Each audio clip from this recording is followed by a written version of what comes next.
नेपाल देश की दो लड़कियां दिल्ली आती हैं काम वगैरह करने के लिए, अपने गुजर बसर करने के लिए, परिवार की अच्छी परवरिश करने के लिए।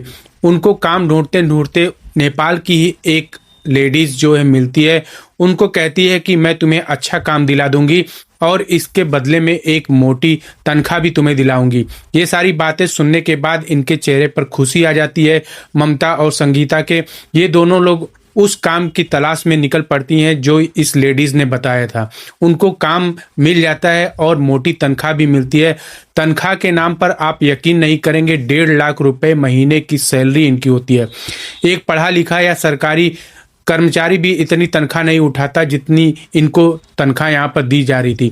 आखिर ऐसा वो कौन सा काम था जिसके एवज में इनको 1.5 लाख रुपए की तनख्वाह और सारी सुख सुविधाएं दी जा रही थी। नमस्कार साथियों, मेरा नाम अमर है और आप देख रहे हैं क्राइम स्टोरी। आज की जो सच्ची कहानी की शुरुआत होती है 2018 में। एक नाइजीरियन व्यक्ति जो है दिल्ली आता है और अपना ट्रेवल एजेंसी का काम शुरू करता है। देखते ही देखते उसका काम बहुत तेजी से चलने लगता है, काफ़ी पैसे वो उससे कमा लेता है। लेकिन 2 साल बाद लॉकडाउन का समय ऐसा आता है कि अच्छे अच्छे की कमर टूट जाती है। वहाँ पर उसका जो ट्रैवल एजेंसी है वो एकदम ठप पड़ जाता है, मतलब बंद हो जाता है।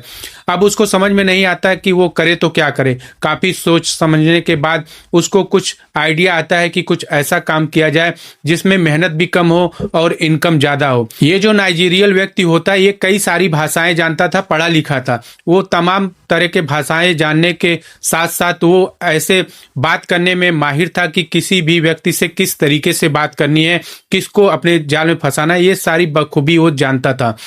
अब उसी बीच नेपाल से 2 महिलाएं आती हैं, ममता और संगीता, जो कि काम की तलाश कर रही थी। इनकी मुलाकात नेपाल की ही रहने वाली निर्मला से होती है, जो ये बताती है कि वो एक ऐसे शख्स को जानती है जिसके यहाँ काम करने पर उसको मोटी तनख्वाह मिलेगी। इन दोनों को वो उसके नाइजीरियल के पास ले जाती है। नाइजीरियल जो होता है इनको 1.5 लाख रुपए महीने पर फिक्स करता है इनकी तनख्वाह, और इनको काम के बदले में सबसे पहले इनका आधार कार्ड और पैन कार्ड फर्जी तरीके से बनवाकर कई बैंक में इनका खाता खुलवाता है। अब इसके बाद नाइजीरियल का जो है असली काम चालू होता है, यानी कि शादी.com पर, मैट्रिमोनियल साइट पर वो फर्जी तरीके से लोगों से कॉन्टेक्ट करता था। जो इसके लायक जो प्रोफाइल दिखती थी वो उससे कांटेक्ट करता था। बाकी अगर लड़के हैं तो इन दोनों लड़कियों से उनका कांटेक्ट कराता था। तालमेल बैठने के बाद वो बताता था कि मैं अमेरिका में रहता हूँ, मैं एक डॉक्टर हूँ और मैं इंडिया की लड़की से शादी करके यहाँ शिफ्ट होना चाहता हूँ। इस तरीके से बातों का जाल वो बुनता था और लड़कियाँ इसके बातों में आ जाती थी। तब वो कहता था मैं तुम्हारे लिए एक गिफ्ट भेज रहा हूँ, जो गिफ्ट मैं भेजूंगा तुम्हें जरूर पसंद आएगा।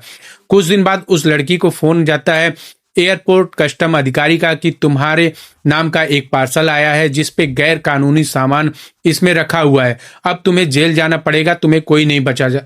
अब इस बात से लड़कियां एकदम डर जाती थी और सेटलमेंट के नाम पर जो है लाखों लाखों रुपए इसके जो फर्जी खाते खुलवा रखे थे उस पे ये लोग ट्रांसफर करवा के पैसे को जो है निकाल लेते थे।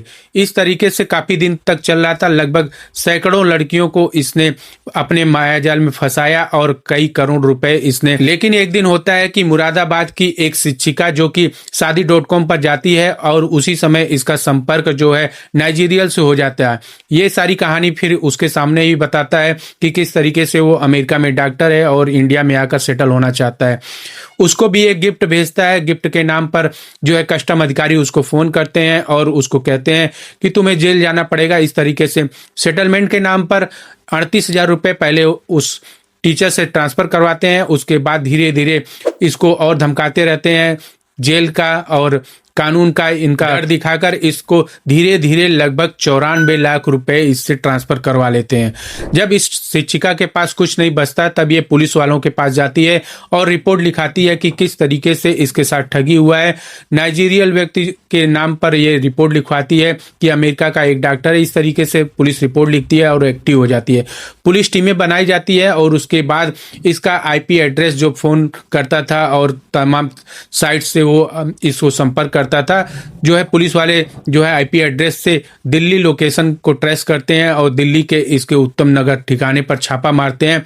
जहां से ये नाइजीरियल और 2 महिलाएं जो है इसके पुलिस की गिरफ्त में आती हैं और ये सारा ठगी का पूरा मामला जो है खुल जाता है कि किस तरीके से इसने साथी दिमाग से लगभग 100 करोड़ रुपए इंडिया वालों को ठग कर संपत्ति बनाई है। इस तरीके की कहानी और वीडियो आपको पसंद आए तो वीडियो को लाइक और सब्सक्राइब जरूर करें।